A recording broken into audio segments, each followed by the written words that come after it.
로마서 5장 12절부터 21절까지의 말씀,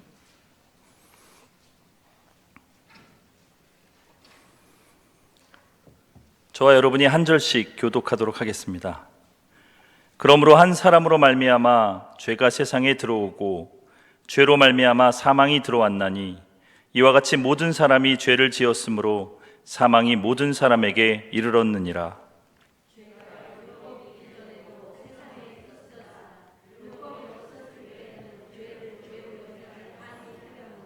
그러나 아담으로부터 모세까지 아담의 범죄와 같은 죄를 짓지 아니한 자들까지도 사망이 왕노릇하였나니 아담은 오실 자의 모형이라.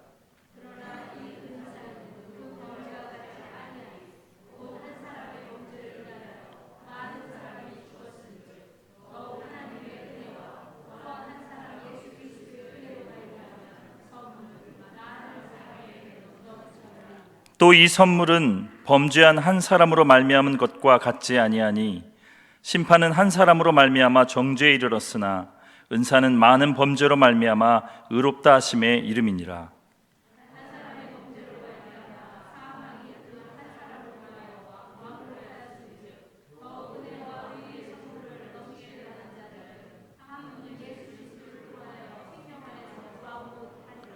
그런즉 한 범죄로 많은 사람이 정죄에 이른 것 같이 한 의로운 행위로 말미암아 많은 사람이 의롭다 하심을 받아 생명에 이르렀느니라.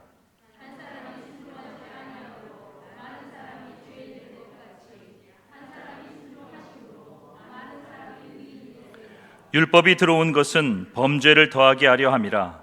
그러나 죄가 더한 곳에 은혜가 더욱 넘쳤나니 이는 죄가 사망 안에서 왕노릇한 것 같이 은혜도 또한 의로 말미암아 왕노릇하여 우리 주 예수 그리스도로 말미암아 영생에 이르게 하려 함이라.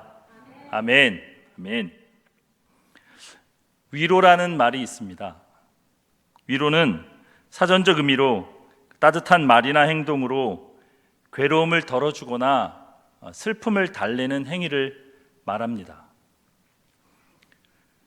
사랑하는 사람과 이별한 것과 같이 우리 인간들은 고통과 슬픔을 당할 때에 누구나 위로받기를 원합니다. 그런데 우리가 원하는 위로는 그 상황을 완전히 해결해 주는 위로가 아니라 자신을 이해하고 공감해 주기를 바라는 위로일 경우가 많이 있습니다. 따라서 이때의 위로는 얼마나 상황을 이해하고 얼마나 공감해 주느냐에 따라서 그 위로가 많은 영향을 끼치느냐 안 끼치느냐가 차이가 납니다. 그런데 기독교에서 말하는 위로가 있습니다. 성경에서 말하는 위로가 있습니다.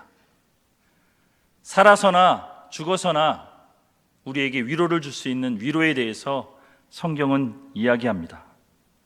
오늘 이 말씀을 통해서 우리가 살아있을 때나 죽을 때나 우리에게 유일한 위로가 되는 것이 무엇인지 살펴보면서 은혜를 나누기를 원합니다. 우리가 두 가지를 살펴보겠습니다. 첫째는 우리에게 왜 비참함과 고통이 있는가? 살아있을 때뿐만이 아니라 죽을 때까지도 우리에게 고통을 주는, 우리를 비참하게 만드는 그 원인이 도대체 무엇인가? 이것을 살펴볼 거고요. 두 번째는 살아있을 때도 죽고 난 후에도 우리에게 고통을 가져다주는 이것을 해결할 방법은 없는가? 다시 말하면 우리에게 참된 위로를 줄 수 있는 그런 것은 없는가라는 것을 살펴보겠습니다. 먼저 살아있을 때뿐만 아니라 죽어서까지 우리에게 비참하게 만드는 원인이 있습니다. 로마서 5장 우리 12절 말씀 우리 함께 읽어보겠습니다.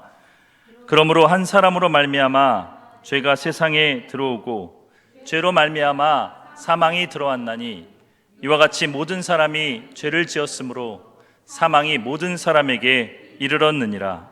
아멘. 우리 인생의 삶에 근원적인 고통을 가져다 준 것은 죄입니다. 이로 인해 우리 인간은 비참함에 떨어지게 되었습니다. 그리고 예수 그리스도 밖에서 살아가는 모든 인간은 필연적인 죄인이 되고 맙니다. 이 필연적인 죄인이란 말은 우리가 우리 힘과 능력으로 아무리 애쓰고 노력하여도 죄를 짓지 않는 것이 불가능한 존재가 되었다는 말입니다. 다시 말해서 예수 그리스도 밖에서 우리가 살아갈 때, 예수 그리스도 밖에서 우리 인간이 살아갈 때에는 반드시 죄를 지을 수밖에 없는 존재가 되었다는 말입니다. 이것이 죄가 우리에게 가져다 준 결과입니다. 태초에 하나님께서 아담을 창조하실 때에 인간은 하나님으로부터 놀라운 선물을 받았습니다. 하나님께서는 인간을 창조된 세상에 그냥 내버려 두지 않으시고 손수 에덴이라는 곳을 만드셔서 그 안에 인간이 살도록 하셨습니다. 에덴은 특별히 주님이 관리하시는 곳으로 인간에게는 너무나 좋은 곳, 낙원과도 같은 곳이었습니다.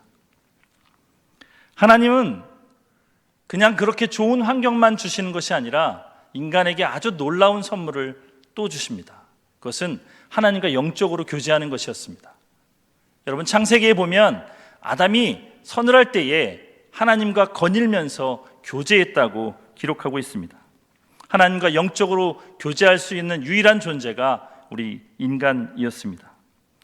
거기뿐만이 아니라 하나님께서는 우리 인간으로 하여금, 아담으로 하여금 하나님처럼 세상을 다스릴 수 있는 권세까지도 주셨습니다.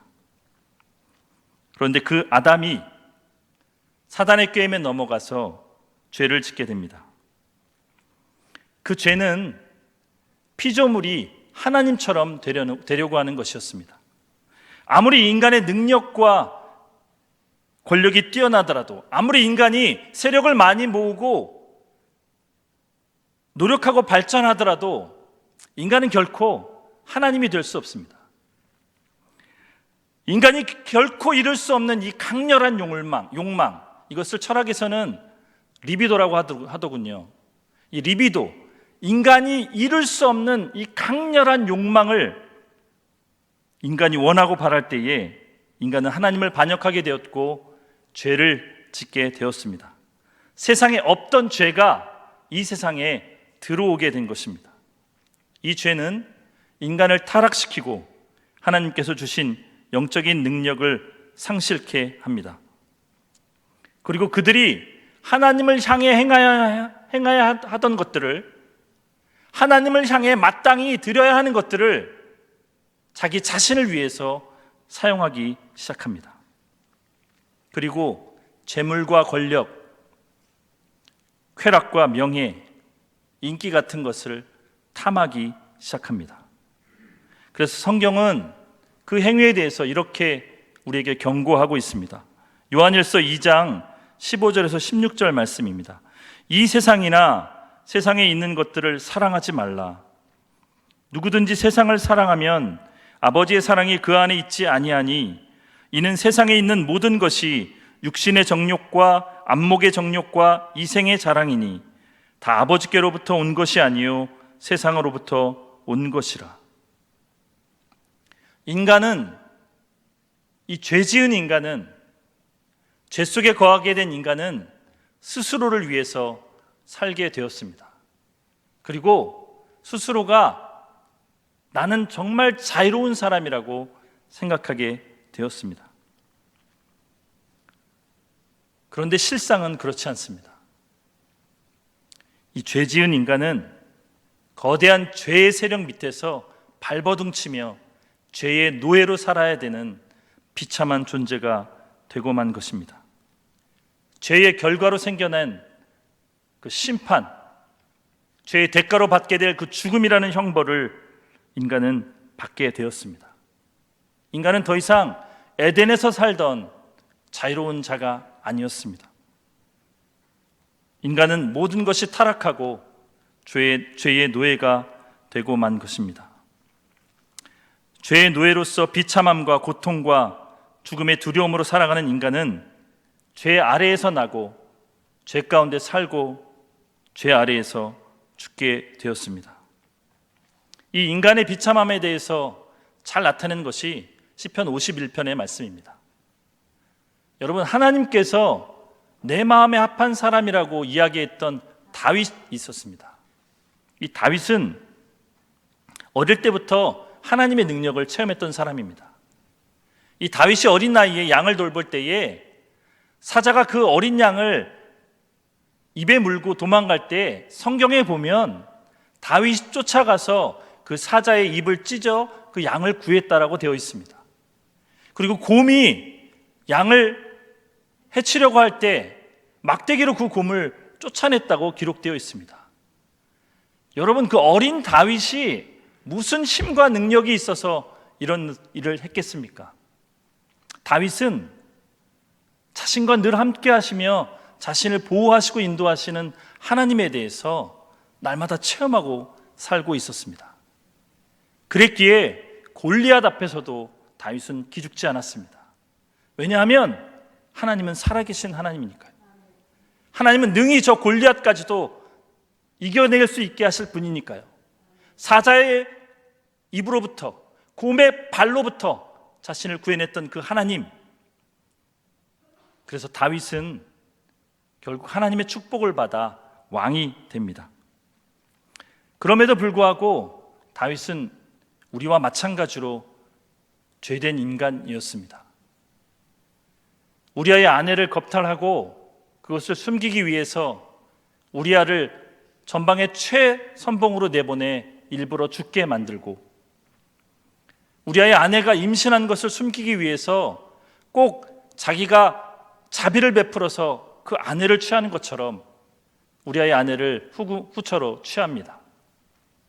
많은 백성들에게 자비의 왕, 사랑의 왕으로 비춰지는 것 같았습니다.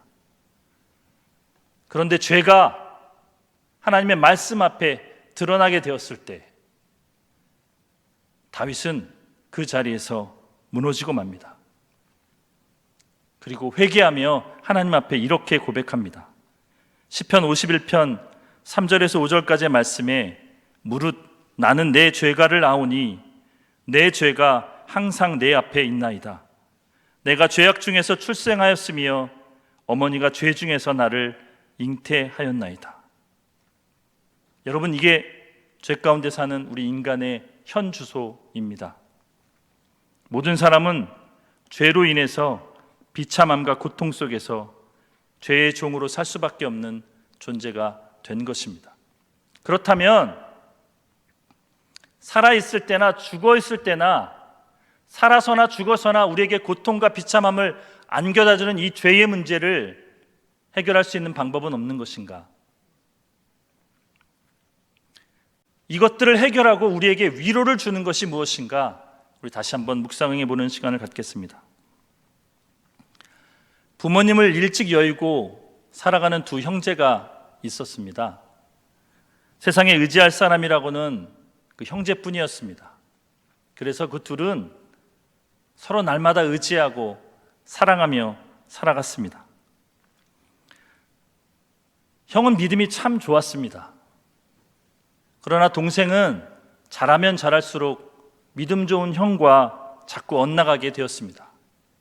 집을 나가는 횟수가 많아지고 결국에는 조폭들과 어울리게 되었습니다. 그리고 결국엔 집에 돌아오지 않게 되었습니다. 어느 날 밤 나쁜 짓을 하던 이 동생이 실수로 사람을 죽이게 됩니다. 온몸에 피칠을 하고 벌벌 떨며 생각나는 건 형뿐이었습니다. 그래서 수년 만에 형을 찾아왔습니다.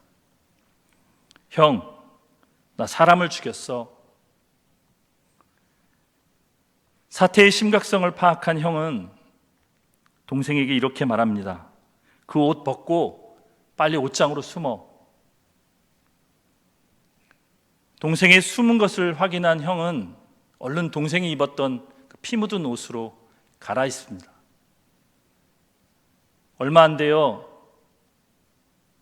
살기가 등등한 사람들이 찾아오더니 이 피 묻은 옷을 입고 있는 형을 다짜고짜 구타하기 시작합니다. 그리고 그 형을 재판에 세우게 됩니다. 그 형은 살인했다는 제목을 받고 사형을 선고받게 되고 결국은 죽게 됩니다. 이 형이 죽음을 알게 된 동생은 세상을 살아갈 수가 없었습니다. 엄청난 죄책감과 우울함 때문에 인간이 아닌 삶, 죽지 못해 살아가는 삶, 숨만 겨우 붙어있는 삶을 살게 됩니다. 그러던 어느 날 편지 하나가 도착합니다. 감옥에 있던 형이 이 동생에게 마지막으로 보낸 편지였습니다. 편지에는 이렇게 적혀 있었습니다. 사랑하는 동생아, 나는 너의 피 묻은 옷을 입고 죽는다. 이제부터 너는 내 옷을 입고 나처럼 살아라. 너의 남은 삶을 나의 이름으로 살아다오. 사랑하는 동생아, 우리 천국에서 만나자. 동생은 한없이 울었습니다. 그리고 형이 맨날 입던 그 옷, 그 허름한 옷을 입고 형의 유언대로 형의 이름으로 살기 시작합니다. 형처럼 교회 가서 물었습니다. 우리 형 어떻게 살았나요? 우리 형이 이럴 때는 어떻게 했나요? 동생은 이전과는 완전히 다른 삶을 살기 시작했습니다. 이 동생과 어울리던 조폭들이 찾아와서 너 왜 이러느냐고 다시 돌아가자고 외칠 때마다 동생은 단호하게 뿌리치며 이렇게 얘기했습니다. 이 옷을 입은 사람은 그렇게 살지 않았어. 로마서 5장 18절 19절 말씀입니다. 그런즉 한 범죄로 많은 사람이 정죄에 이른 것 같이 한 의로운 행위로 말미암아 많은 사람이 의롭다 하심을 받아 생명에 이르렀느니라. 한 사람이 순종하지 아니함으로 많은 사람이 죄인된 것 같이 한 사람이 순종하심으로 많은 사람이 의인이 되리라. 죽을 수밖에 없던 우리, 죄로 인해서 비참함과 고통 가운데 살아갈 수밖에 없는 우리, 예수 그리스도 밖에 살면 반드시 죄를 지을 수밖에 없는 온몸에 피칠을 한 우리를 위해 주님이 그 생명을 내어주셨습니다. 아담은 하나님의 놀라운 축복을 받고 단 하나의 명령을 지키지 못해서 죄를 짓고 모든 인류로 하여금 죄 가운데 살게 했던 그 아담, 주님은 다시 오신 두 번째 아담이 되셨습니다. 그리고 모든 인류의 대표가 되셨습니다. 그리고 죽기까지 하나님의 뜻에 복종하셨습니다. 그리고 저와 여러분을 위해 기꺼이 그 생명을 제물로 드리셨습니다. 그리고 주님께서 우리에게 그 의와 생명을 주십니다. 받을 자격이 없는 우리에게 거저 주십니다. 이것을 우리는 은혜라고 이야기합니다. 오늘 본문 로마서 5장 21절 말씀, 우리 다 같이 큰 소리로 한번 읽어보겠습니다.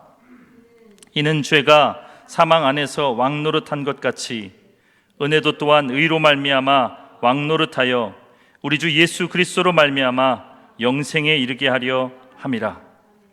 이제 예수 그리스도를 주로 믿는 모든 사람은 죄와 사망으로부터 자유롭게 되었습니다. 더 이상 죄의 종이 아니라 의의 종이 되었습니다. 이제는 우리 뜻대로 살아가는 존재가 아니라 주님 뜻대로 살아야 하는 존재가 되었습니다. 그럼에도 육신을 입은 우리는 여전히 연약합니다.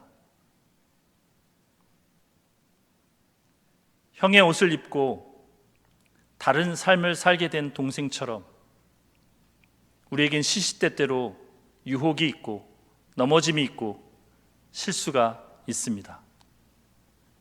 그런데 주님이 우리의 왕이 되셔서 우리를 돌보아 주십니다. 우리의 주인이 되셔서 우리가 참 가야 할 길, 그 생명의 길, 그 기쁨의 길을 알려주시고 인도해 주십니다. 우리가 바라보면 바라볼수록 우리에게 소망이 되시는 주님, 우리가 의지하면 의지할수록 우리에게 위로가 되시는 그 주님을 신뢰하며 믿음으로 나아가는 저와 여러분이 되시기를 축복합니다. 살아서나 죽어서나 우리에게 유일한 위로가 되시는 그 주님, 예수 그리스도, 그 주님을 날마다 새롭게 만나 기쁨의 삶을 살아가는 여러분이 되시기를 주님의 이름으로 축복합니다. 전염병 때문에 참 힘들고 어려운 상황입니다. 상황과 여건을 바라보면 낙심하고 절망할 수밖에 없는 시기입니다. 여러분, 그러나 정말 무섭고 두려운 것은 사실 전염병이 아니라 우리를 날마다 넘어지게 하는 죄 아닙니까?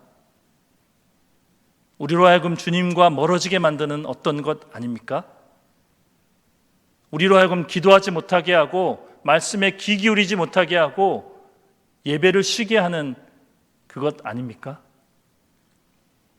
저와 여러분이 다시 한번 주님 앞에 머물러 있을 때에 근심과 걱정과 염려 대신 주님의 크신 위로가 저와 여러분을 사로잡을 것입니다.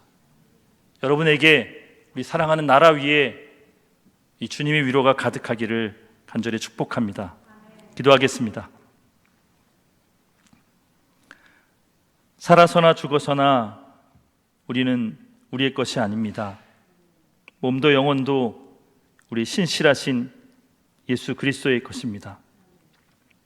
그리스도께서는 그의 보혈로 우리의 모든 죄값을 완전히 치르시고 우리를 마귀의 모든 권세에서 해방시켜 주셨습니다. 그리고 하늘에 계신 우리 하나님의 뜻이 아니면 머리털 하나도 땅에 떨어지지 않도록 우리를 보호하시고 우리 삶의 모든 것이 협력하여 우리의 구원을 이룰 수 있도록 인도하고 계십니다. 하나님, 우리가 그 주님을 날마다 바라게 하시고 그 주님을 날마다 신뢰하게 하시고 그 주님을 간절히 원하게 하여 주셔서 우리의 삶의 위로가 주님으로부터 나온다는 것을 확신할 수 있도록 도와주옵소서. 그래서 우리의 전심으로 하나님 앞에 즐거이 그리고 즉각적으로 헌신하며 순종하는 삶 살게 하여 주셔서 이 땅에서 살아가면서 참다운 위로, 유일한 위로, 살아있을 때나 죽을 때나 우리에게 위로가 되시는 그 주님 앞에 날마다 기쁨과 감사를 드리는 우리 되게 하여 주옵소서. 감사하며 예수님의 이름으로 기도합니다. 아멘.